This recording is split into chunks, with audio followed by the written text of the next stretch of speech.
தேசிய உயர்கல்வி நிதிக் கழகமான PTPTN மூலம் அரசு அடுத்த ஆண்டு பொது பல்கலைக்கழகங்களில் சேர்ந்த குறைந்த வருமானம் கொண்ட குடும்பங்களைச் சேர்ந்த 5800 மாணவர்களுக்கு இலவச உயர்கல்வியை வழங்கும் என்று பிரதமர் அறிவித்துள்ளார். இந்த முயற்சிக்கு 120 மில்லியன் ரிங்கிட் ஒதுக்கீடு செய்யப்படும் என்று அவர் கூறினார். பொது பல்கலைக்கழகங்களில் முதல் தர கௌரவ பட்டங்களை பெற்ற குறைந்த மற்றும் நடுத்தர வருமானம் கொண்ட குடும்பங்களைச் சேர்ந்த மாணவர்களுக்கான PTPTN கடன் திருப்பி செலுத்துதல்களும் தள்ளுபடி செய்யப்படும் என்று அவர் கூறினார்.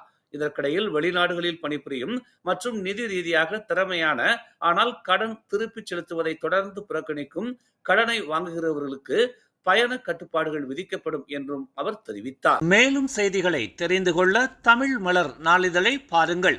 உடனுக்குடன் செய்திகளை தெரிந்து கொள்ள தமிழ் மலர் இணையதளம், தமிழ் மலர் செயலி மற்றும் மலர் டிவி யூடியூப் சேனலை வலம் வாருங்கள்.